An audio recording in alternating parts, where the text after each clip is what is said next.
तो क्या हाल है आप सभी की। उम्मीद करते हैं सब बढ़िया होंगे, सब मौज काट रहे होंगे, सब मज़े मार रहे होंगे अपने अपने घर पर।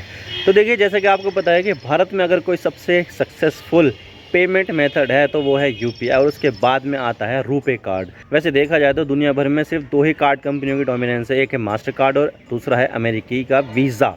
और ये दोनों कंपनियां ही दुनिया भर के लगभग काफ़ी सारी जगहों पर इसके काम करते हैं, और रशिया में भी काम करते थे, लेकिन रशिया के ऊपर सैंक्शंस लग गए हैं, जिसकी वजह से रशिया के जो भी कार्ड है वो किसी दूसरे देश में इस्तेमाल नहीं हो सकते, या फिर जो दूसरे देशों के कार्ड है वो रशिया में इस्तेमाल नहीं हो सकते थे।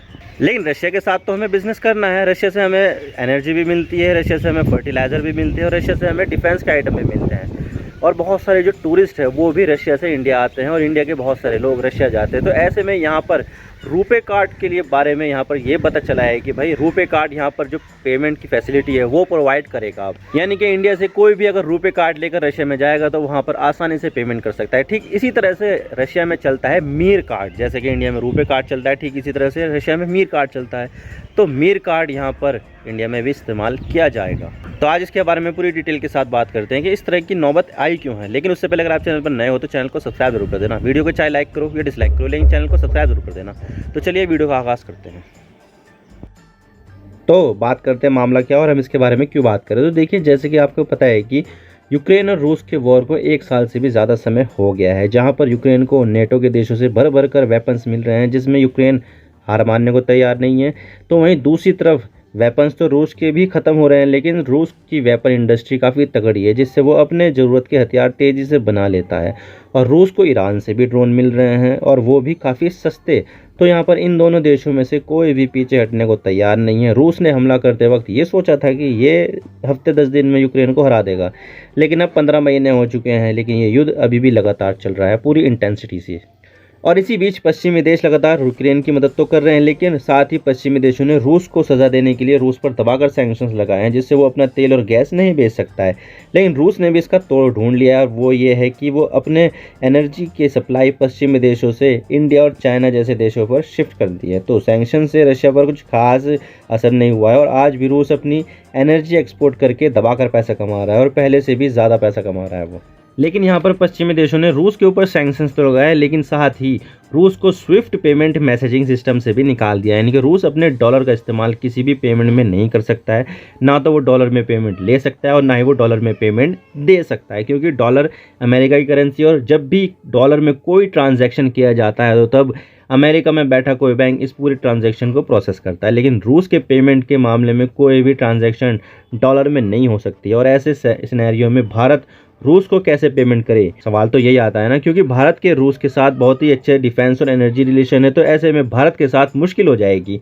तो इसी चीज़ को देखते हुए भारत और रूस ने मिलकर रूपी रूबल सेटलमेंट का एग्रीमेंट किया है, जिसमें भारत अपनी पेमेंट रूपी में कर सकता है, और इस तरह से भारत यहाँ पर अपने पेमेंट रूस को इंडियन रूपी में कर रहा है। लेकिन अब एक कदम और आगे बढ़ते हुए दोनों देशों ने कार्ड पेमेंट के लिए भी हाथ बढ़ाया, यानी कि भारत का रुपे कार्ड रूस में एक्सेप्ट होगा, रूस का मीर कार्ड भारत में एक्सेप्ट होगा। तो देख सकते हैं आपके ये मनी कंट्रोल का आर्टिकल है, India Russia to explore possibility of the use of RuPay and Mir card. तो रुपे इंडिया का कार्ड है और मीर जो है वो रशिया का कार्ड है। India and Russia will explore the possibility of accepting RuPay and Mir cards in each others country for hassle free payment amid war. और इसी के साथ ही the Mint India Russia explore possibility of accepting Mir payment card. तो ये थोड़ी सी खबर पुरानी है, लेकिन यहाँ पर ये जो चीज़ है वो अभी भी बहुत ज़्यादा रिलेवेंट है। और एक दूसरे के कार्ड को एक्सेप्ट करने का फैसला पिछले महीने लिया गया था, यानी कि भारत का रुपे कार्ड अब रूस में भी एक्सेप्ट किया जाएगा। तो वहीं रूस का जो मीर कार्ड है वो भारत में भी एक्सेप्ट किया जाएगा। आपको तो पता ही है कि पहले पूरी दुनिया में कार्ड पेमेंट के मामले में 2 कंपनियां ही काम करती थी, 2 कंपनियों का ही डोमिनेंस था, मास्टर कार्ड और वीज़ा। और ये दोनों कंपनियां अमेरिका की है, और आपको तो पता ही है कि रूस और अमेरिका के संबंध कैसे हैं। तो यहाँ पर रूसी नागरिक मास्टर कार्ड और वीज़ा कार्ड का इस्तेमाल ही नहीं कर सकते हैं, लेकिन रूस के बहुत सारे नागरिक भारत घूमने आते हैं, और इसी तरह भारत के बहुत सारे नागरिक रूस जाते हैं, और उनके पास कोई पेमेंट का मैकेनिज्म नहीं होगा। तो दोनों तरफ से टूरिज्म बिजनेस प्रभावित होगा। तो इसी चीज़ को देखते हुए यहाँ पर इस बात को लेकर एग्रीमेंट बन गया है कि दोनों देशों में जो कार्ड है वो एक दूसरे देशों में काम करेंगे।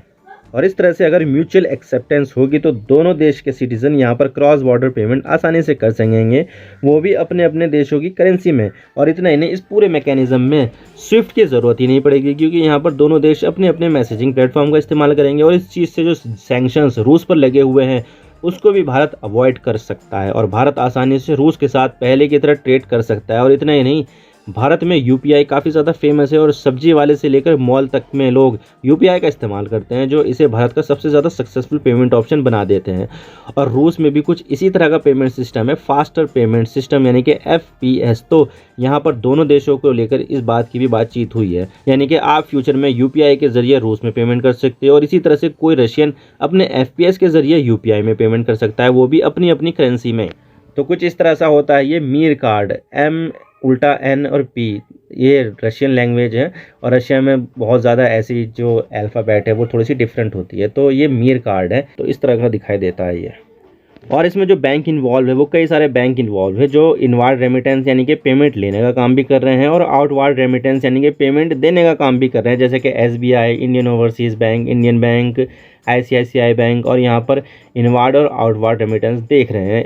तो वहीं एक्सिस बैंक और DBS बैंक यहाँ पर इनवार्ड रेमिटेंस का काम देख रहे हैं, यानी कि सिर्फ इनवार्ड रेमिटेंस का काम ये दो बैंक देख रही है, एक्सिस बैंक और DBS। बाकी ये जो दूसरी बताई है मैंने वो दोनों काम देख रही है। और इसमें यूपीआई सबसे ज़्यादा प्रेफर्ड पेमेंट ऑप्शन निकल कर सामने आया है, चाहे वो पर्सन टू पर्सन हो या फिर पर्सन टू मर्चेंट हो। भारत में जितनी भी डिजिटल ट्रांजेक्शन होती है, चाहे वो नेट बैंकिंग से हो, RTGS से हो, NEFT से हो या फिर IMPS से हो, इन सब में यूपीआई का सबसे बड़ा शेयर है, जो टोटल डिजिटल पेमेंट का 75% है। और जब से यानी कि 2016 से ये लॉन्च हुआ है यूपीआई, तो तब से इसकी वैल्यू और ट्रांजैक्शन लगातार बढ़ती ही जा रही है और ये आज भारत का सबसे पॉपुलर और सबसे बड़ा डिजिटल पेमेंट मेथड बन गया है। और भारत इसका इस्तेमाल ना सिर्फ भारत में करना चाहता है बल्कि दूसरे देशों में भी यूपीआई को एक्सपोर्ट करना चाहता है। और सिंगापुर लेटेस्ट देश है जिसका PayU भारत की यूपीआई के साथ इंटीग्रेट हो गया और इसमें दोनों देशों में cross border payment hassle free और सस्ते रेट पर हो रही है। और ऐसा ही भारत और रशिया के बीच में होगा, क्योंकि अब आप अपने रुपे कार्ड को रूस में इस्तेमाल कर पाएंगे और रशिया के जो नागरिक है वो अपना मीर कार्ड को इंडिया में इस्तेमाल कर पाएंगे, जिससे दोनों देशों का ना सिर्फ टूरिज्म बढ़ेगा बल्कि यहाँ पर बिजनेस भी बढ़ेगा और ये दोनों देशों के लिए ही बेहतर है। आई होप आपको सारी बातें समझ में आ गई होगी। अगर वीडियो थोड़ा सा भी पसंद आए तो लाइक कर देना, वरना डिसलाइक कर देना, लेकिन चैनल को सब्सक्राइब जरूर कर देना। आपके एक सब्सक्रिप्शन से हमें आगे कंटेंट बनाने की मोटिवेशन मिलती है, हिम्मत मिलती है। आप मेरे इंस्टाग्राम पर भी जुड़ सकते हो। आप सिंपली जाइए इंस्टाग्राम में और सर्च कीजिए I_Imran सिद्दीकी और आप मुझे फॉलो कर सकते हैं। इसके अलावा आप मुझे ट्विटर पर भी फॉलो कर सकते हैं, यहाँ पर भी सेम ही यूज़र नेम है I_Imran सिद्दीकी। तो दीजिए मुझे इजाज़त, मैं मिलता हूँ आपसे नेक्स्ट वीडियो में। अगर आपको वीडियो थोड़ी सी भी पसंद आए तो चैनल को ज़रूर सब्सक्राइब कीजिए। Thank you for watching. I really appreciate your precious time. God bless you all. Now signing off.